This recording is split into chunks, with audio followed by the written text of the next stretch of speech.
大家好我係今日嘅講師 Kevin。我哋今日已經到咗週末啦，我哋接着嚟講下我哋嘅贏在先機。從10月23號開始整個上證呢個反彈到現在呢，可以話已經升幅係比較大嘅啦。到底現在嘅位置如何去進行一個分析呢？呢個係比較多投資者進行呢個關注嘅。對於後市嘅走勢和呢個判斷，會對我哋呢個操作呢比較有重要一個方向性嘅指引。我哋先回顧下週五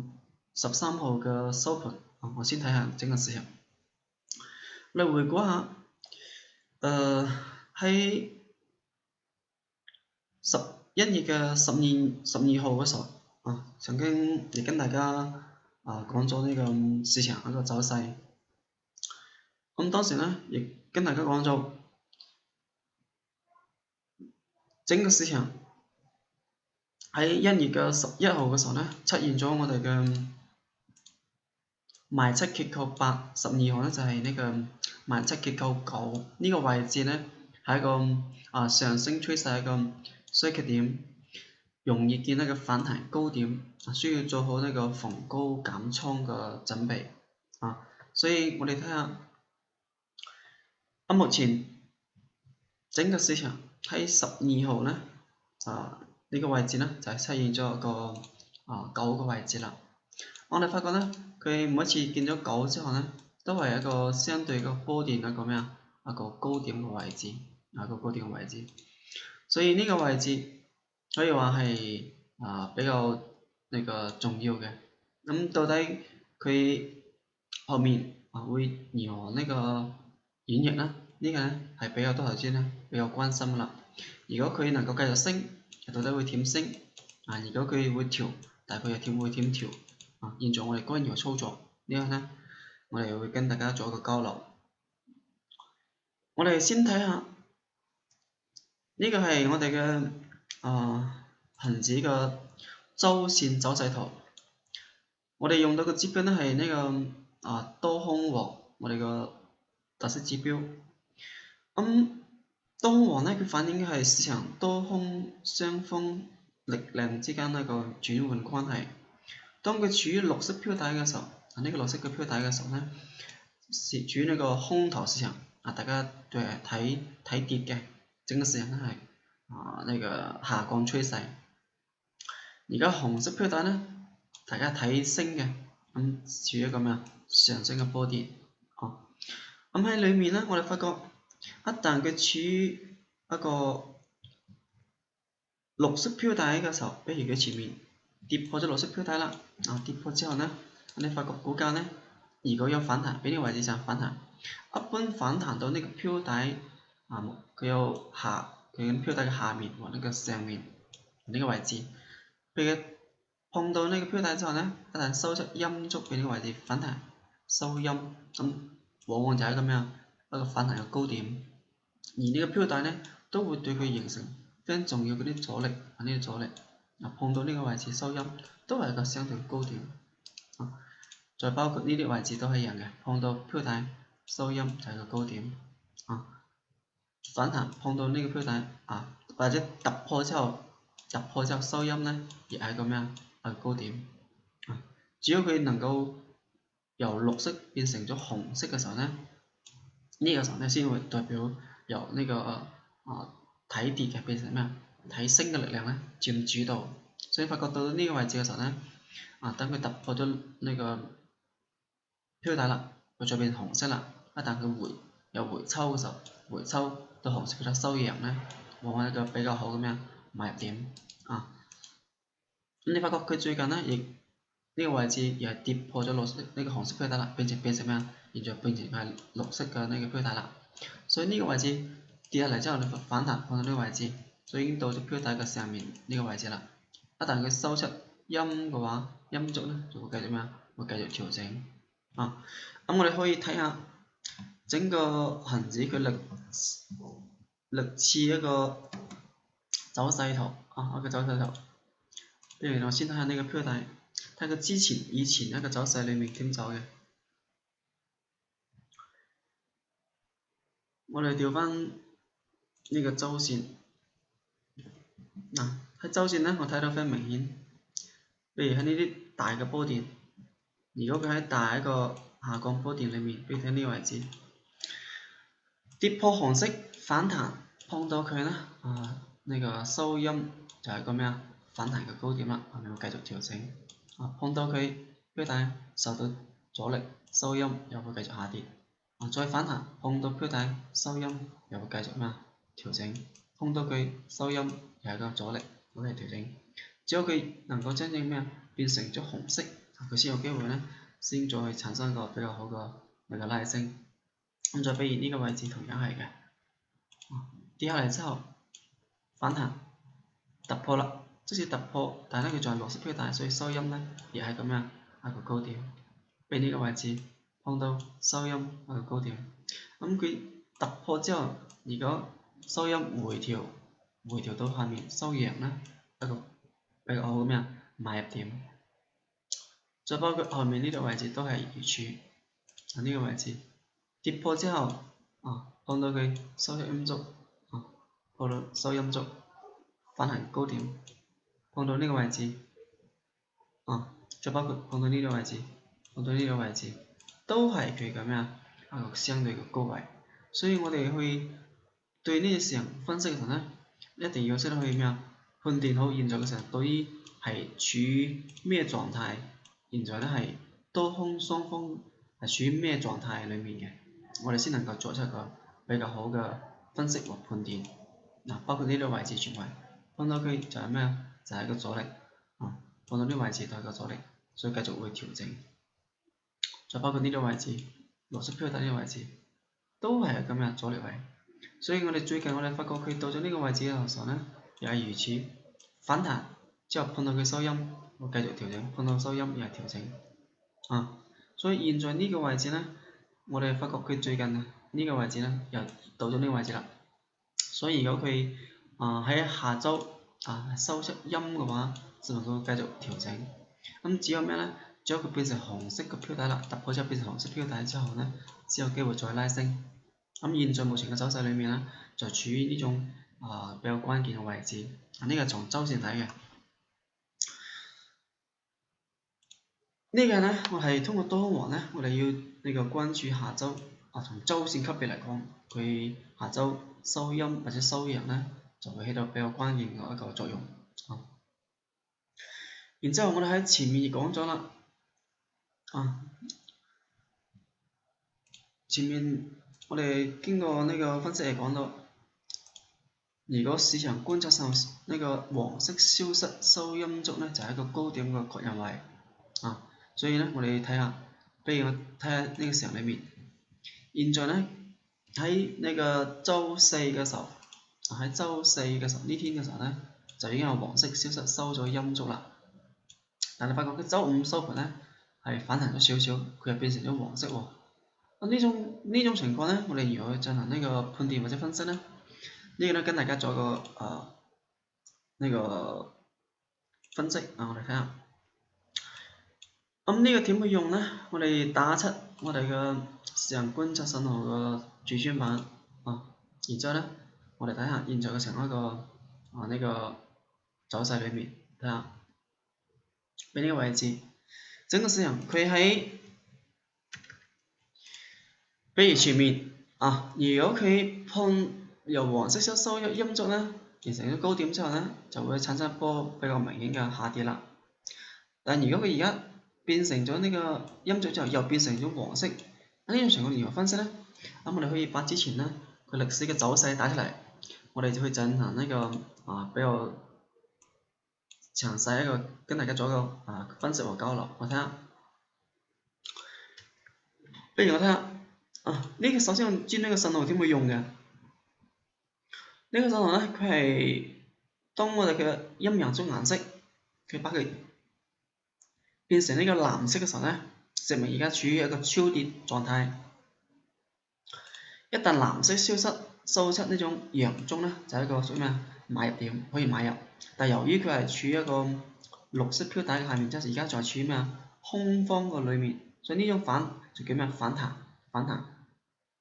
咁反彈你發覺佢碰到呢個綠色絲帶，然之後咧佢變成咩啊？變成黃色嘅時候咧，證明呢個位置已經到咗壓力啦。而家一旦跌破咗黃色嘅收盤，咁被收陰燭就係一個賣出點啦。賣出點，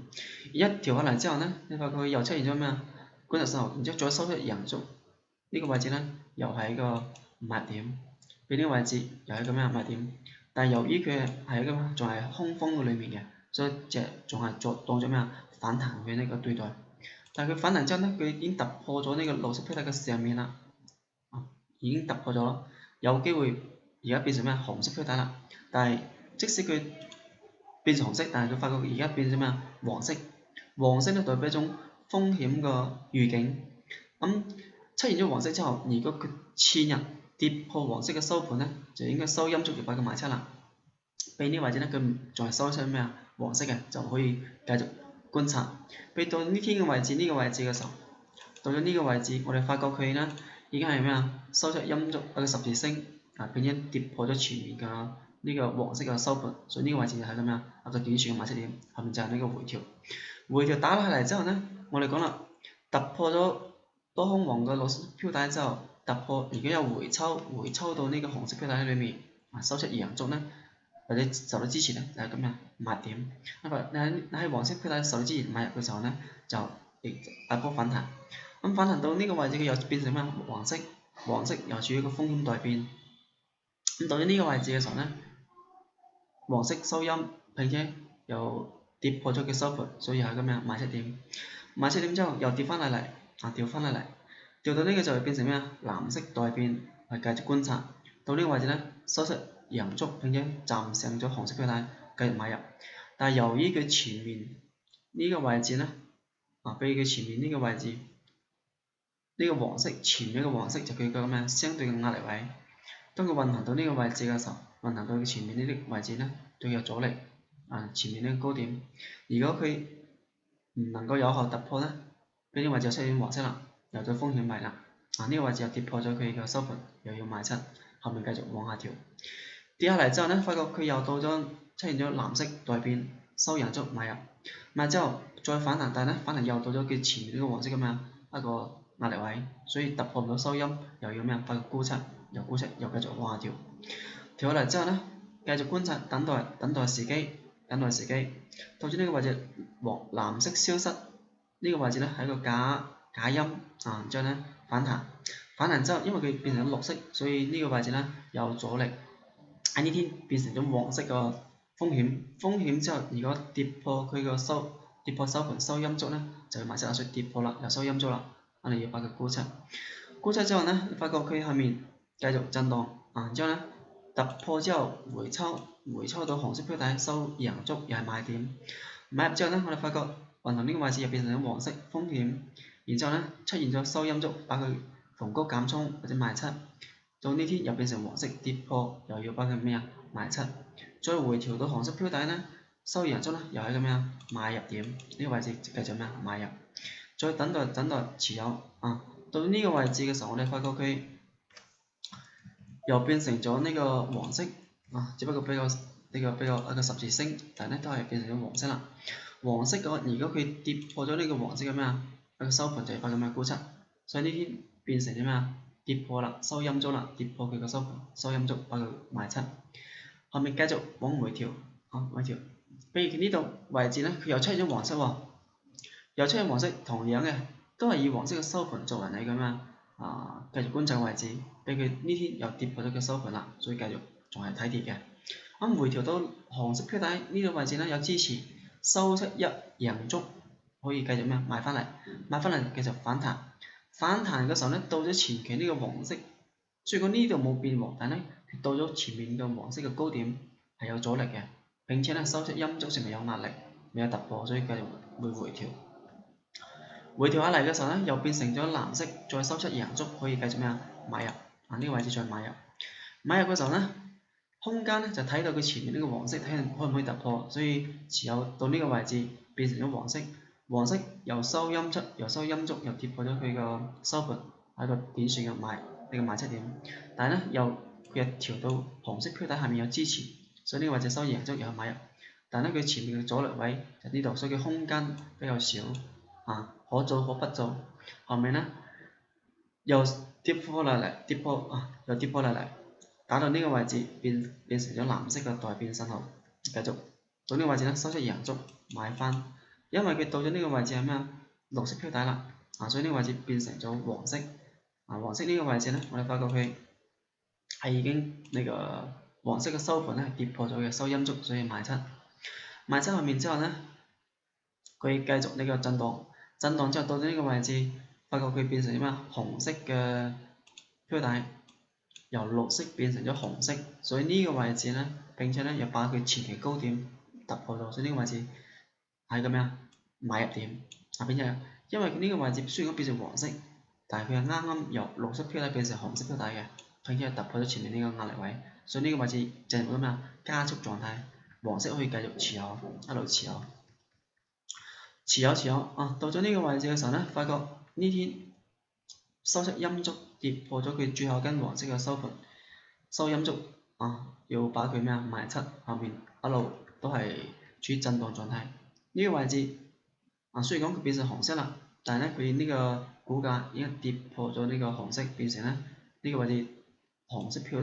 出好即將要變成綠色啦，所以呢個位置係屬於個下跌嘅反彈碰到綠色標底收出陰燭，又係咁樣反彈嘅賣出點，呢個位置賣出，股價會繼續震盪，並且咧後面呢個反彈嘅高點嘅時候咧，到咗前期呢個黃色嘅最高位又突破唔到，收陰燭亦係咁樣賣出點後面繼續震盪，呢個位置又係碰到綠色標底收陰燭，又係咁賣出點呢個位置雖然講有賣點，但係咧已經到咗綠色標底壓力位啦，所以呢個位置可以唔操作。然之後咧，由藍色收陽燭呢個位置亦係變成咗黃色，呢天又變成咗咩啊？黃色收陰跌破咗佢收盤，要把佢短線賣出，後面繼續往下調整。然之後再變成藍色，再收出陽燭買入之後呢，繼續進行呢個反彈，但係反彈到綠色嘅標底啦，收出陰燭啦，所以呢附近呢又要把佢沽出之後呢，繼續往下調整。呢個位置呢又係一個呢個反彈，但係呢空間太細啦，因為碰到咗呢綠色標底，所以收出陰燭又係一個賣出點。股價繼續下跌，進行呢個超跌到呢個位置度，收出陽燭買入，可以買超跌反彈買入之後呢，我哋發覺佢係到咗呢個標底嘅壓力位呢個位置，收出陽燭，然之後呢再陽燭變成陰燭嘅位置呢，又係咁樣賣出點，呢啲都係屬於佢阻力位然之後再調翻嚟，又變成咗呢個觀察信號，收出陽燭買入之後呢，再去碰到佢再變成黃色，處風險位置之後呢，等待呢個位置係黃色消失收陰燭，喺呢個位置收陰燭雖然呢個假陰但係佢都係陰燭之後呢，跌破咗佢個呢個位置嘅陰燭，呢個位置跌破咗，所以把佢沽出，後面繼續反彈都係壓力位震盪，再調翻落嚟打到紅色標底收陽燭，一個短線位，但係佢空間比較細，到咗前期呢個高點嘅阻力位，所以受到壓力繼續往下調整。然之後呢，到咗呢個位置雖然又係收陽燭啦，但係呢我哋發覺佢到呢個位置係咩啊？已經變成綠色標底啦，所以綠色標底就係佢個阻力區，碰到佢收陰又係咩啊？賣出點，碰到收陰就係咩啊？賣出點，碰到佢收陰或者阻力突破唔到都係賣出點。所以下降趨勢裏面呢，佢反彈嘅空間比較細，可能就只有1天或者2-3天嘅時間就結束啦。所以呢種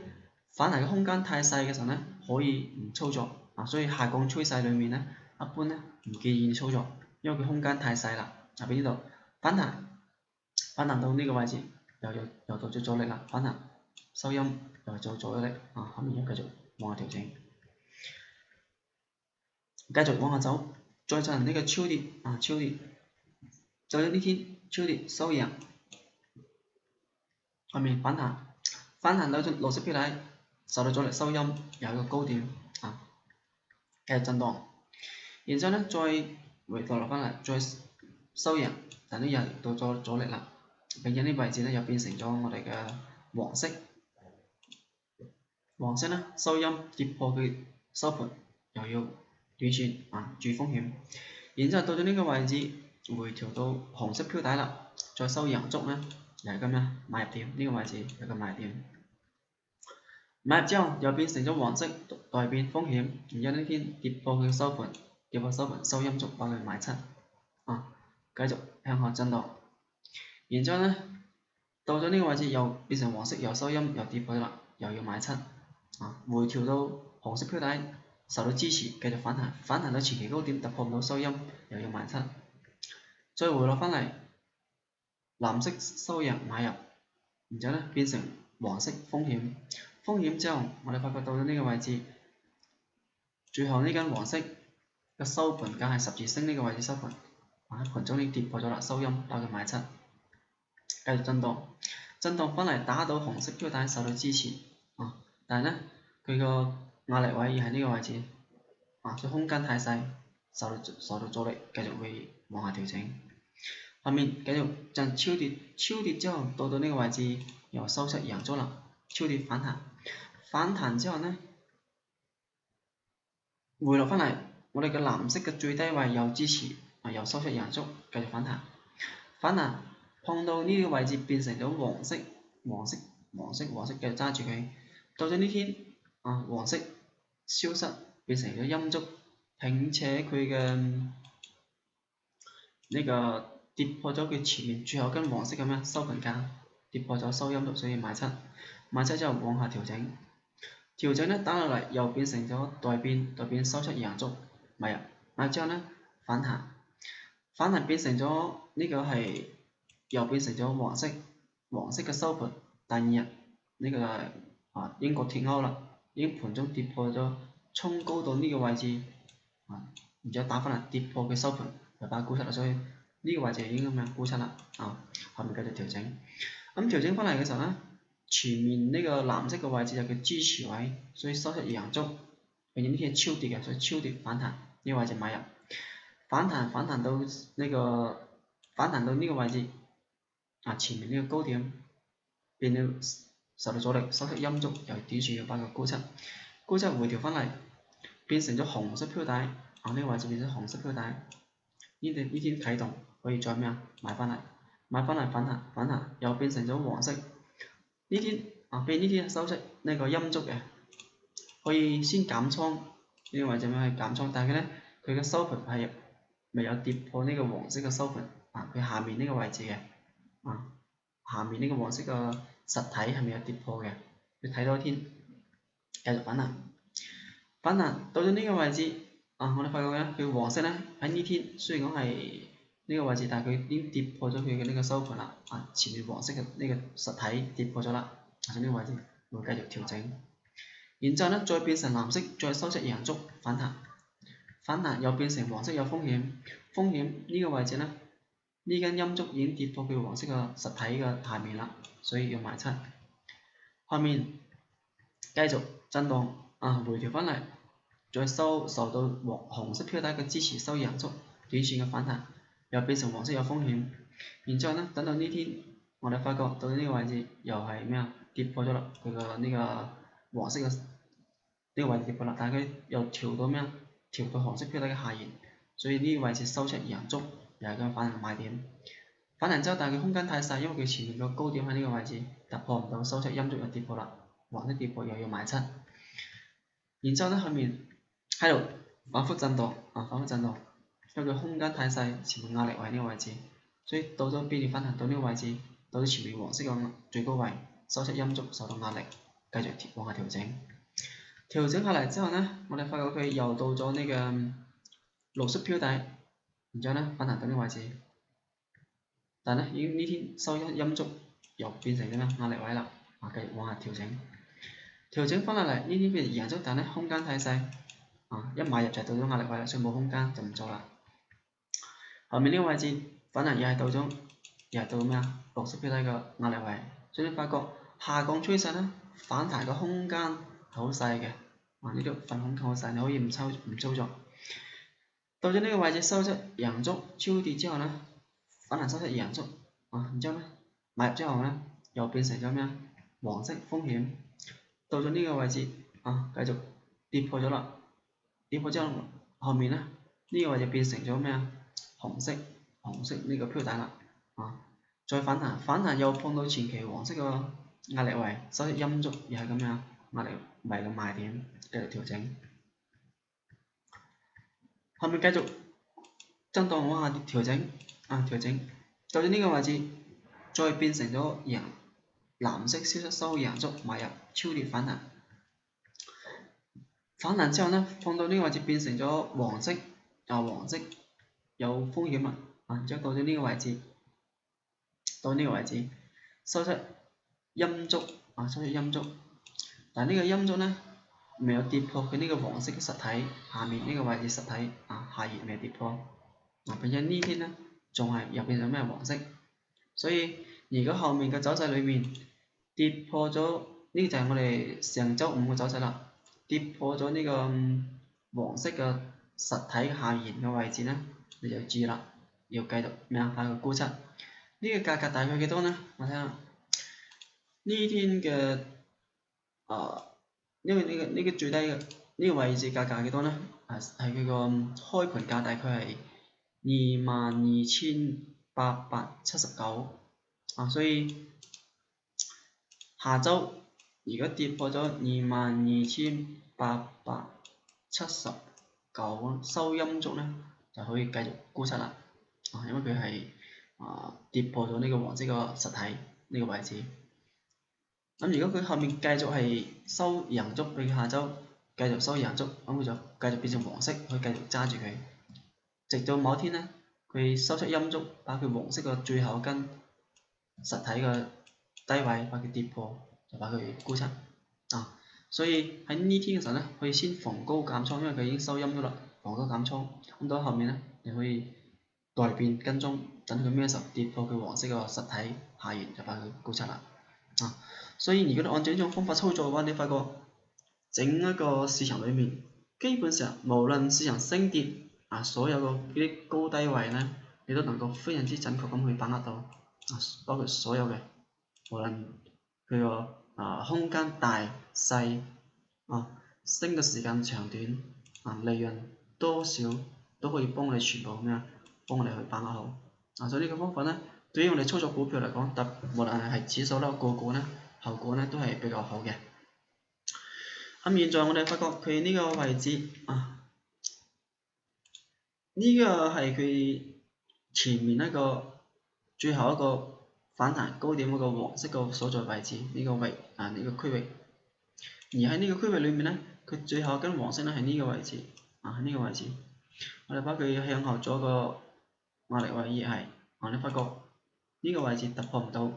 到呢個高價，繼續調整啦。咁現在呢，亦係受到呢個前面呢個整個高位嘅平台嘅壓力，所以睇下週能唔能突破呢個位置，或者係跌破呢個黃色嘅呢個位置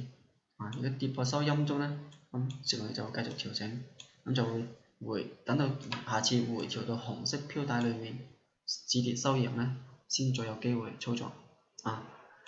就好似前面呢啲位置一樣嘅，呢個位置黃色個下面呢個實體嘅位置跌破啦，收陰燭，所以下調。咁每次都知道佢後面反彈到咗前期呢個高點附近呢，有個阻力繼續調整。咁佢回調到紅色標帶邊啲位置回調紅色標帶收出陽燭呢，佢就有機會再反彈，或者後面呢啲位置一樣嘅，